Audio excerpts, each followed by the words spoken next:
Hello, I'm Arif Fahrudin, welcoming you to another Asian Agribiz podcast. DDGS stands out due to its high protein content, well-balanced essential amino acids, and lack of anti-nutritional factors. Also, the yeast and beta-glucans contained in DDGS are excellent immune boosters for shrimps. My colleague, Meliana, talks to Dr. Romi Novriadi, Vice Chairman of Indonesia's Aquaculture Society and lecturer at the Jakarta Technical University of Fisheries, on why DDGS is a viable alternative shrimp feed ingredient. The increasing prices and limited supply of fish meal as the primary protein ingredient for shrimp feed have raised significant sustainability concerns. In response, formulators and feed mills actively seek alternative raw materials to reduce reliance on fish meal. In recent years, researchers have turned their attention to DDGS. So, Dr. Romi, you have also done research on DDGS for shrimp feed. Why did you choose DDGS? What makes it special that it can be used as an alternative ingredient for shrimp feed? First of all, I would like to say thank you for having me in this podcast. And I'm very happy to share my knowledge and also my experience to formulate the aquafeed. So in response to your question about the DDGS, for me, every feed ingredient has their own strength and also the weakness to be used in aquafeed formulation.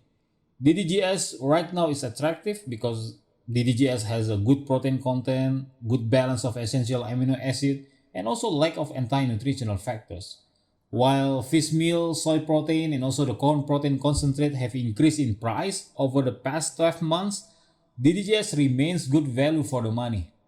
In addition to that one, if we're talking about shrimp, the yeast and beta-glucan contains in DDGS are excellent immune boosters.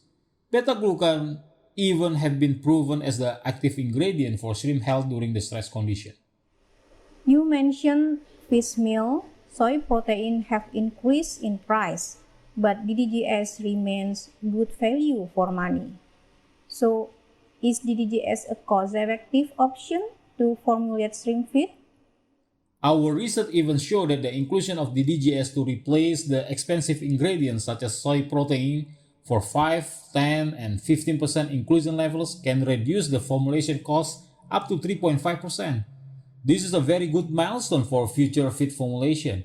Feed companies they are not against the soy protein, but they are looking for choice that could meet the nutrient requirements of the species at the optimum cost. While we know that regular DDGS with 28% crude protein is a good partial substitute for the soy protein, the high protein DDGS with nearly 50% crude protein is a good candidate or is a good partial substitute for fish meal. What are some challenges faced by the industry related to the use of DDGS?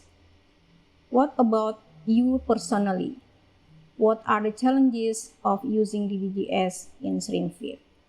Well, I never found a significant challenge on using DDGS in shrimp feed. In my opinion, if we supplement the diet with proper micro-ingredients and functional properties to fulfill the specific nutrient requirement for shrimp when using the high inclusion level of DDGS, it will not affect the growth performance of the shrimp at all. Yes, it will probably have the maximum inclusion level that at some point will have some impact to the growth, but we still perform deep investigation on this one. Okay, you mentioned that you are still deeply investigating the maximum inclusion level of DDGS on shrimp growth. Can you elaborate on that, Dr. Romi? Some of the researchers point out that the inclusion of DDGS higher than 20% maybe and only maybe could affect the palatability of the diet.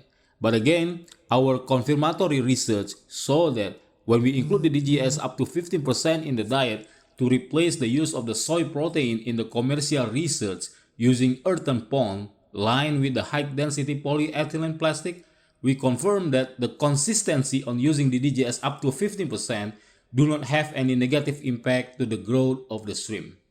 So, with the advantages, what can the aquafeed industry expect in the future? Do you think DDGS will remain a good solution as an alternative protein? I'm still thinking that DDGS will remain a good solution as the alternative protein, especially when people talking about carbon footprint. The development of sustainable production system for aquaculture species in the coming years will depend on the reduction of fish meal and also the increased inclusion level of sustainable ingredients or sustainable protein source in the shrimp feed.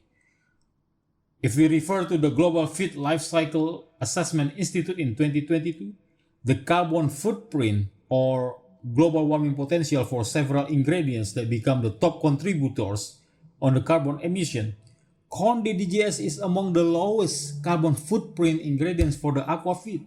Therefore, to ensure the production sustainability, feed ingredients become one of the primary intervention factors to optimize the productivity, profitability, and also the eco-friendly soundproofing solution for aquaculture production system. Okay. Anything else you want to add, Dr. Romi? I think DDGS feed market is growing right now, primarily because of the nutrient value and also the cost effectiveness compared to other protein and also the energy source. Demand from the aquaculture industry in Southeast Asia region in particular, and also the need for cost-effective nutrient is certainly on the rise. Some of the major constraints on the use of DDGS and also in the DDGS market are because there is a lack of knowledge about DDGS, price volatility of the grains, and also the variability between producers. So we still need to work harder to solve that problem. Thank you for the conversation. Thank you for listening, and I hope you get valuable information from this episode. Don't forget to subscribe to this channel on Spotify, Apple Music, or wherever you get your podcasts. For more on the Asian animal protein industries, please visit www.asian-agribiz.com.